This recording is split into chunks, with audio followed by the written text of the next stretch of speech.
আসসালামু আলাইকুম।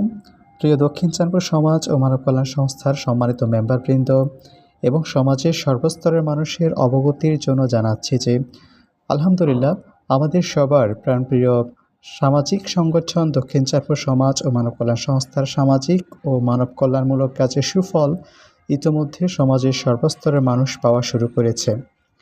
আপনারা জেনে আনন্দিত হবেন যে আমাদের প্রাণপ্রিয় দক্ষিণ চাঁদপুর সমাজ ও মানব কল্যাণ সংস্থার সম্মানিত দানশীল ব্যক্তিদের সহায়তায় দক্ষিণ চাঁদপুর নুরানী তালিমুল কোরআন মাদ্রাসার সকল শিক্ষার্থীর জন্য টিউবওয়েল স্থাপন করে দিয়েছে। অসহায় নুরুল ইসলাম মিয়ার পরিবারের জন্য টিউবওয়েল স্থাপন করে দিয়েছে। মেধাবী এতিম ও দরিদ্র মাদ্রাসার ছাত্রকে কিতাব কিনে দিয়েছে। মর্মান্তিক দুর্ঘটনায় ঘটনাস্থলে নিহত রুবেলের পরিবারকে কর্মমুখী পেশা হিসেবে সেলাই মেশিন এবং নগদ অর্থ প্রদান করেছে। দক্ষিণ চাঁদপুর নুরানী তালিমুল কোরআন মাদ্রাসার সার্বিক উন্নয়ন ও মাদ্রাসার বার্ষিক মাহফিলের জন্য নগদ অর্থ প্রদান করেছে। আমাদের এই সমাজ সেবা এবং মানব সেবামূলক কাজ সবসময় চলমান থাকবে ইনশাআল্লাহ। আপনারা সবাই জানেন যে আমাদের গ্রামে এখনও অনেক পরিবার দারিদ্র্যসীমার নিচে বসবাস করে। তাদের মধ্যে অনেক পরিবার আছে যে তারা অন্যের কাছে সাহায্যের জন্য আবেদন করতে পারে, কিন্তু এমন কিছু পরিবার রয়েছে যারা সামাজিক অবস্থানের কারণে তারা কারো কাছে সাহায্যের আবেদন করতে পারে না। তারা নীরবে নিভৃতে কাঁদে। আপনারা জানেন যে রমজান মাস খুবই কাছে চলে এসেছে। দ্রব্যমূল্যের যে লাগামহীন ঊর্ধ্বগতি, এতে ওই দরিদ্র পরিবারগুলোর ইফতার কিনে ইফতার করার মতো সামর্থ্য নেই। আমাদের প্রাণপ্রিয় সামাজিক সংগঠন দক্ষিণ চাঁদপুর সমাজ ও মানব কল্যাণ সংস্থা এই বছর এরকম 40টি পরিবারের কাছে ইফতার সামগ্রী পৌঁছে দেওয়ার পরিকল্পনা করেছে। আপনারা আপনাদের রমজানের জন্য দান বা অনুদানের যে বাজেট করেছেন তার কিছু অংশ এই 40টি অসহায় পরিবারের ইফতার করানোর জন্য দিতে পারেন। যেহেতু এই পরিবারগুলো জাকাত নেওয়ার উপযুক্ত, সেহেতু আপনাদের জাকাতের কিছু অংশ এখানে দিয়েও তাদের এই রমজান মাসে উপকার করতে পারেন। দক্ষিণ চাঁদপুর সমাজ ও মানব কল্যাণ সংস্থা আপনাদের দান অনুদান বা জাকাতের টাকায় এই পরিবারগুলোকে রমজানের ইফতার সামগ্রী তাদের ঘরে ঘরে পৌঁছে দেবে এবং তার সকল আপডেট আপনারা সময়মতো পাবেন ইনশাআল্লাহ।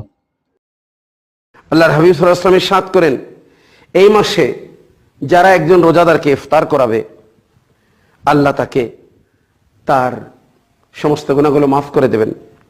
ওয়া ইতকু রাকাবাতিহি মিনান নার, এবং তাকে জাহান্নাম থেকে মুক্তি দান করবেন। ওয়া কানা লাহু মিসলু আজরিহি মিন গায়রি আন ইউনতাকাসা মিন আজরিহি শাইউন। রোজাদার রোজা রেখে যে সওয়াব পেয়েছে, ইফতারকারী ইফতার করায় সেই সওয়াব পাবে। এতে করে রোজাদার যেন এই সংশয় না করে যে আমি কারো ইফতারে যদি ইফতার করি তাহলে আমার রোজা যদি সওয়াব কম হয়ে যায়। আল্লাহ হাবিব বলেন যে না, এটা কম হবে না। হুজুর কারীম সাল্লাল্লাহু আলাইহি ওয়াসাল্লাম যখন এটা বললেন, সাহাবায়ে কেরাম তখনকার সময়ে বড় অভাবের শিকার ছিলেন। তারা দিন মজুরি করে চলতেন। অধিকাংশ সাহাবায়ে কেরাম তারা আরজ করলেন, ইয়া রাসূলুল্লাহ লাইসা কুল্লুনা নাজিদু মা নুফাত্তিরু বিহি সায়মা। ইয়া রাসূলুল্লাহ, আমাদের মধ্যে তো সবাই সামর্থ্যবান না, আমরা এভাবে তো একে অপরকে ইফতার করাইতে পারি না, তাহলে কি আমরা এভাবে সওয়াব পাবো না? আল্লাহর হাবিব সাল্লাল্লাহু আলাইহি ওয়াসাল্লাম ইরশাদ করলেন, না না, ফাকাল রাসূলুল্লাহ সাল্লাল্লাহু আলাইহি ওয়াসাল্লাম ইউতিল্লাহু হাদা সাওয়াবা মান ফাত্তারা সায়মান আলা মাযাগাতি লাবানিন আও তামরাতিন আও শারবাতিন মিম্মা।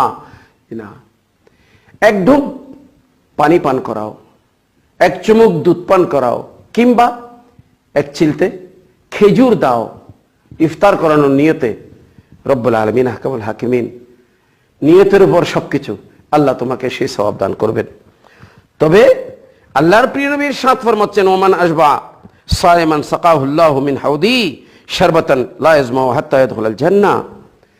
আল্লাহর হাবিব বলেন, যারা পরিতৃপ্ত করে একজন রোজাদারকে খাওয়াবে, আল্লাহ তাকে হাশরের ময়দানে যেদিন তৃষ্ণায় সবাই ছটফট করবে, তাকে আল্লাহ আমার হাউজে কাউসার থেকে পানি পান করাবেন, এবং কিয়ামতের সেই 50,000 বৎসরের সেই গোটা দিনটা সে আরামে থাকবে।